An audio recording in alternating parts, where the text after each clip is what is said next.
ദൈവനാമം മഹത്വപ്പെടുമാറാകട്ടെ. ഇന്നെന്നെ ശ്രമിക്കുന്ന എൻ്റെ എല്ലാ പ്രിയപ്പെട്ടവർക്കും നമ്മെ ചേർത്തുകൊള്ളുവാനായി വേഗം വരുന്ന കർത്താവായ യേശുക്രിസ്തുവിൻ്റെ നാമത്തിൽ സ്നേഹവന്ദനം. നാം കഴിഞ്ഞ ദിവസങ്ങളിൽ ദാനിയേലിനെ കുറിച്ച് പഠിച്ചുകൊണ്ടിരിക്കുകയായിരുന്നല്ലോ. നാം ദാനിയേലിനെ കുറിച്ച് ചില കാര്യങ്ങൾ പഠിച്ചു. അത് ഈ ദാനിയേലും അതുപോലെ തന്നെ ദാനിയേലിനോട് കൂടെ ഉണ്ടായിരുന്ന 3 പേരാണ് ശദ്രക്ക്, മേശക്ക്, അബേദ്നെഗോ. ഇങ്ങനെ ഈ 4 പേര് അവർ തന്നെത്താൻ തങ്ങളെ തന്നെ അശുദ്ധരാക്കരുതെന്ന ഹൃദയത്തിൽ നിശ്ചയിച്ചു. ദൈവം അവരെ മാനിച്ചു. അവരെ രാജാവ് പരീക്ഷിച്ചപ്പോൾ എല്ലാവരിലും രാജസന്നിധിയിൽ ബാക്കിയുള്ള എല്ലാവരിലും ശ്രേഷ്ഠന്മാരെന്ന് കണ്ടു. അപ്പോൾ രാജാവ് അവരെ രാജസന്നിധി ശുശ്രൂഷയ്ക്ക് അവർ നിന്നു എന്ന് കാണാനായിട്ട് സാധിക്കും. അതിനുശേഷം രാജാവ് ഒരു സ്വപ്നം കാണുന്നുണ്ട്. അപ്പോൾ ആ സ്വപ്നം കണ്ടപ്പോൾ ആ സ്വപ്നത്തിൽ അവൻ വളരെ വിഷമിച്ചു. ആ സ്വപ്നം കണ്ടു കഴിഞ്ഞ് അവൻ വളരെ വ്യാകുലപ്പെട്ടു. അവന് ഉറക്കമില്ലാതെയായി. അപ്പോൾ മന്ത്രവാദികളും ആഭിചാരന്മാരും ശുദ്രക്കാരും അവരെ വിളിപ്പാനായിട്ട് കൽപ്പിച്ചു. അവർക്ക് ആർക്കും ഈ സ്വപ്നം പറയാനായിട്ട് സാധിച്ചില്ല. അപ്പോൾ രാജാവ് പറഞ്ഞു, സ്വപ്നവും അതിൻ്റെ അർത്ഥവും അറിയിക്കാഞ്ഞാൽ നിങ്ങളെ കഷ്ണം കഷ്ണമായി ശകലിക്കുകയും വീടുകളെ കുപ്പക്കുന്നാക്കുകയും ചെയ്യും. സാധാരണ രാജാക്കന്മാർ സ്വപ്നം പറഞ്ഞിട്ടാണ് അർത്ഥം പറയുവാനായിട്ട് പറയുന്നത്. എന്നാൽ നെബൂഖദ്നേസർ അതല്ല ചെയ്തത്. സ്വപ്നവും അതിൻ്റെ അർത്ഥവും പറയണമെന്നാണ് പറഞ്ഞത്. അതുകൊണ്ട് ഈ കൽദയർക്ക് അവരുടെ ഇഷ്ടപ്രകാരം പോലെ ഒന്നും പറയുവാനായിട്ട് സാധിച്ചില്ല. അതുകൊണ്ട് അവർ പറയാതിരുന്നു കഴിഞ്ഞപ്പോൾ രാജാവ് ഇങ്ങനെ ഒരു കൽപ്പന പുറപ്പെടുവിച്ചു. ഈ സ്വപ്നവും അതിൻ്റെ അർത്ഥവും പറഞ്ഞില്ലെങ്കിൽ, അറിയിക്കാഞ്ഞാൽ അവിടെയുള്ള മന്ത്രവാദികളെ, ആഭിചാരന്മാരെ, ശുദ്രക്കാരെയും ഹൈ പൊസിഷനിലിരിക്കുന്ന എല്ലാവരെയും തന്നെ അവരെ കഷ്ണം കഷ്ണമായി ശകലിക്കുകയും അവരുടെ വീടുകളെ കുപ്പക്കുന്നാക്കുകയും ചെയ്യുമെന്ന് പറഞ്ഞു. എല്ലാവർക്കും ഭയമായി. അങ്ങനെ ഇരുന്ന് ഇവരും ശ്രേഷ്ഠന്മാരായ 3-4 പേരാണ്. ദാനിയേലിനെയും അവരെയും കൊല്ലുവാനായിട്ട് രാജാവിൻ്റെ അഹമ്പടിനായനായ ബാബേലിലെ വിദ്വാൻമാരെ കൊന്നുകളവാൻ പുറപ്പെട്ട അയ്യോക്ക് ദാനിയേലിൻ്റെ അടുത്ത് എത്തി. അവരെയും കൊന്നുകളയണം, അവരും ശ്രേഷ്ഠന്മാരാണ്. അപ്പോൾ ദാനിയേൽ പറഞ്ഞു, ദാനിയേൽ ചോദിച്ചു, എന്താണ് കാര്യമെന്ന് പറഞ്ഞു. അപ്പോൾ പറഞ്ഞു രാജാവ് ഒരു സ്വപ്നം കണ്ടു. അയ്യോക്ക് പറഞ്ഞു രാജാവ് ഒരു സ്വപ്നം കണ്ടു. സ്വപ്നവും അതിൻ്റെ അർത്ഥവും അറിയിച്ചില്ലെങ്കിൽ എല്ലാവരെയും ശ്രേഷ്ഠന്മാരായ ഈ മന്ത്രവാദികളെയും ആഭിചാരന്മാരെയും ശുദ്രന്മാരെയും അങ്ങനെയുള്ളവരെ എല്ലാവരെയും തന്നെ നശിപ്പിക്കണം, അല്ലെങ്കിൽ കൊന്നുകളയണം എന്നാണ് രാജാവിൻ്റെ ഉത്തരവെന്ന് പറഞ്ഞു. ദാനിയേൽ പറഞ്ഞു, ഞങ്ങൾക്ക് കുറച്ച് സമയം തരിക. ദാനിയേൽ സമയം തരണമെന്ന് താൻ രാജാവിനോട് അറിയിക്കാമെന്നും ബോധിപ്പിച്ചു. പിന്നെ ദാനിയേൽ വീട്ടിൽ ചെന്നു. അവൻ ചെയ്ത ഒരു വലിയ കാര്യമാണ്. ദാനിയേലും ശദ്രക്കും മേശക്കും അബേദ്നെഗോവും അവർ ഒന്നിച്ചിരുന്ന ദൈവത്തോട് പ്രാർത്ഥിച്ചു എന്നും കാണുവാനായിട്ട് സാധിച്ചു. അപ്പോൾ ഈ രഹസ്യം അറിയിക്കുവാൻ സ്വർഗത്തിലെ ദൈവമാണ്. ദൈവത്തിന് മാത്രമേ സ്വപ്നങ്ങളുടെ അർത്ഥവും അറിയിക്കുവാൻ സാധിക്കുകയുള്ളൂ എന്ന് ഇവർ മനസ്സിലാക്കി. ശദ്രക്കും മേശക്കും അബേദ്നെഗോവും ദാനിയേലും അവിടെ പ്രാർത്ഥിക്കുന്നതായിട്ട് കാണാനായിട്ട് സാധിക്കും. അവർ സ്വർഗത്തിലെ ദൈവത്തിനോട് അപേക്ഷിക്കുന്നതായിട്ട് നമുക്ക് കാണാനായിട്ട് സാധിക്കും. അപ്പോൾ അസാധ്യങ്ങളെ സാധ്യമാക്കുന്ന ഒരു കാര്യമാണ് പ്രാർത്ഥന എന്നുള്ളത് നമുക്കിവിടെ നിന്ന് മനസ്സിലാക്കുവാനായിട്ട് സാധിക്കും. അവർ ഈ രാഷ്ട്രത്തിലെ വലിയ ഉദ്യോഗസ്ഥന്മാരാണ്. അവർ രാജസന്നിധിയിലാണ് ശുശ്രൂഷയ്ക്ക് നിൽക്കുന്നത്. എന്നാൽ ഇവരുടെ കഴിവോ ഇതുകൊണ്ടൊന്നും സാധിക്കത്തില്ല. ദൈവത്തിന് മാത്രമേ സാധിക്കത്തുള്ളൂ. അതുകൊണ്ട് അവർ പ്രാർത്ഥിക്കുന്നതായിട്ട് നമുക്ക് കാണാനായിട്ട് സാധിക്കും. പ്രിയ സഹോദരിമാരെ, നമ്മുടെ ജീവിതത്തിൽ നമ്മുടെ അസാധ്യങ്ങളെ സാധ്യമാക്കുവാൻ വേണ്ടി നമുക്ക് ദൈവത്തോട് പ്രാർത്ഥിക്കേണ്ടതിന് ആവശ്യമാണ്. വേറൊരു വഴിയുമില്ല. നമ്മുടെ ദൈവത്തോട് യാചിപ്പിൻ എന്നാൽ നിങ്ങൾക്ക് കിട്ടും, മുട്ടുവിൻ എന്നാൽ നിങ്ങൾക്ക് തുറക്കും. യാചിക്കുന്ന ഏവനും കിട്ടുന്നു, അന്വേഷിക്കുന്നവൻ കണ്ടെത്തുന്നു, മുട്ടുന്നവൻ തുറക്കുന്നു എന്നാണ് ദൈവത്തിൻ്റെ വചനം പറയുന്നത്. പ്രാർത്ഥിക്കുകയല്ലാതെ വേറൊരു വഴിയുമില്ല എന്നുള്ളത് നമുക്ക് മനസ്സിലാക്കുവാനായിട്ട് സാധിച്ചു. ഇവർ പ്രാർത്ഥിച്ചു, 4 പേരും പ്രാർത്ഥിച്ചു.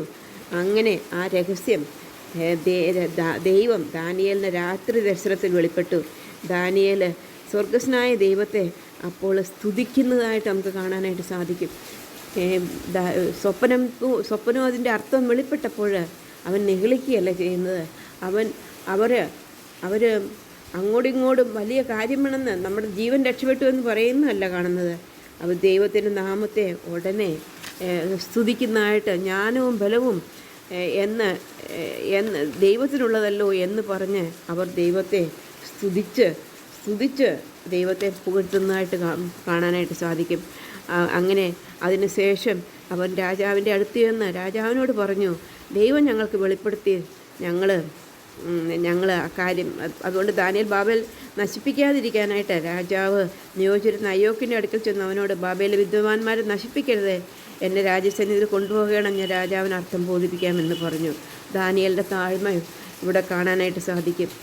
അവർ പ്രാർത്ഥിച്ചു, ഈ 4 പേരും കൂടെ പ്രാർത്ഥിച്ചു. ദൈവം വെളിപ്പെട്ടു.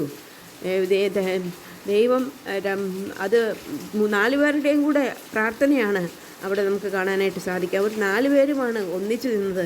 അവർ ദൈവത്തിൻ്റെ സന്നിധിയിൽ പ്രാർത്ഥിച്ചു. പ്രാർത്ഥനയുടെ ഫലമായിട്ട് അവർക്ക് അർത്ഥവും സ്വപ്നവും അതിൻ്റെ അർത്ഥവും ദാനിയേലിന് വെളിപ്പെടുവാനായിട്ടും രാജാവ് ദാനിയേൽ രാജസന്നിധിയിൽ ചെന്നു. അപ്പോൾ രാജാവ് ചോദിച്ചു, നിനക്ക് ഈ ഞാൻ കണ്ട സ്വപ്നവും അതിൻ്റെ അർത്ഥവും പറയുവാൻ സാധിക്കുമോ എന്ന് പറഞ്ഞപ്പോൾ രാജാവ് ദാനിയേൽ പറയുന്ന ഒരു കാര്യം നമുക്കത് 2:28 വാക്യത്തിൽ, എങ്കിലും രഹസ്യങ്ങളെ പെടുത്തുന്ന ഒരു ദൈവം സ്വർഗത്തിലുണ്ട്, അവൻ ഭാവി കാലത്ത് സംഭവിക്കാനായിരിക്കുന്ന നെബൂഖദ്നേസർ രാജാവിനെ അറിയിച്ചിരിക്കുന്നു എന്ന് പറഞ്ഞു. അപ്പോൾ ഇനിമേൽ വരുവാനുള്ള കാര്യങ്ങളെ രാജാവിന് വെളിപ്പെടുത്തിയത് ദൈവമാണെന്നും അത് ജീവനുള്ള ദൈവമാണെന്നും ദാനിയേൽ രാജാവിനോട് പറയുന്നു. അവിടെയും മഹത്വം മുഴുവനായിട്ട് ദൈവത്തിന് കൊടുക്കുന്ന ദാനിയേലിനെ നമുക്ക് കാണുവാനായിട്ട് സാധിക്കും. അങ്ങനെ